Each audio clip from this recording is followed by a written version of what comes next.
You may have heard of a company called LeEco because of a phone that they released earlier this year that was the first to have the Snapdragon 820. Well, LeEco is back with the follow-up on that flagship device, but they're trying to be known for way more than just the processor in their phone. It's Joshua Vergara from Android Authority. What's going on, everybody? And this is the LeEco Le Pro 3.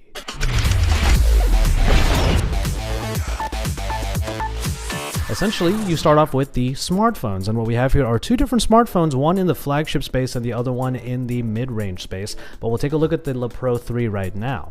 Now, it sports a 5.5-inch Full HD display, Qualcomm's powerful Snapdragon 821 that we've already seen in the Google Pixel, 4GB of RAM, 64GB of onboard storage, a fingerprint reader on the back, and a 16-megapixel camera. It also has a sizable 4070 mAh battery that LeEco says will charge to 33% in just 20 minutes. And also, it does not sport a headphone jack. Instead, it provides continual digital lossless audio, quote-unquote, through its USB Type-C port.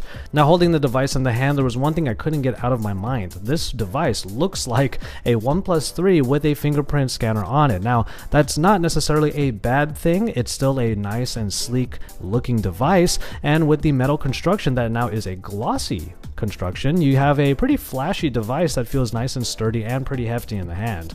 The cameras do sound really promising, especially with an 8-megapixel camera on the front, but the camera app shows that it might be a somewhat simplistic experience. Of course, we don't have any shots to be able to show you.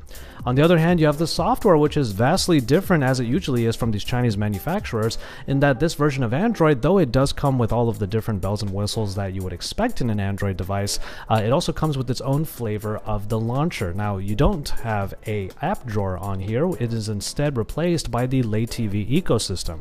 Essentially, it's a streaming service, one of which that LeEco, when they were known as LeTV, was very much known for. After all, LeEco now has streaming all over the place, and there are billions of views on a number of their original dramas, and you get access to that straight on this device.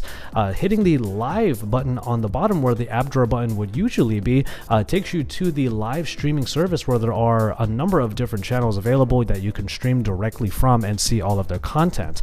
But an extra function that's available here is the ability to shrink down that window so that you are watching the live streaming content in that little window that can float around, and you can move it around so that it is always available no matter what you're doing on the phone. By far, however, the best part about this device is that it will indeed disrupt a little bit of what we are used to now in even the mid-range space of Android, because it'll be coming in at $399, but especially if you try to buy the phone on November 2nd and you sign up for the company's Le Rewards program, you can get the phone with a $100 instant rebate and get it for just $299.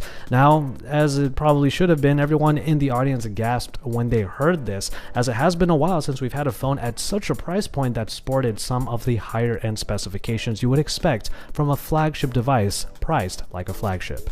Now, LeEco also brought out their mid-range Le S3, and it will also be available in the Le Mall in the US for $249. That is its starting price, and there is an instant rebate involved there, but of course, the main story is the Le Pro 3 with its rebate. The S3 comes with a 5.5-inch display as well, a Snapdragon 652 processor instead, and 3GB of RAM with 32GB of onboard storage and a 3000 mAh battery. Many of its specifications are very much the same, including the cameras, and also the fact that it has a fingerprint reader on the back. Now, this particular device, even though it has a similar size, actually feels a lot lighter than the Le Pro 3, and it has a non-glossy metal construction that kind of shines a little bit less than the Le Pro 3 and probably is not as much of a fingerprint magnet.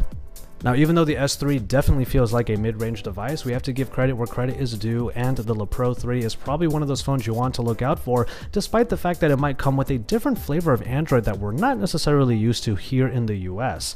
On top of that, however, if the camera seems to hold up and the performance is top-notch, as it probably should be being a flagship of its kind, then that $299 price point on November 2nd, and even $399 across, is probably going to be a hot topic for you to consider in the end of 2016. So when we get our hands on a review unit, keep it tuned here for our full review, and remember that Android Authority is your source for all things Android.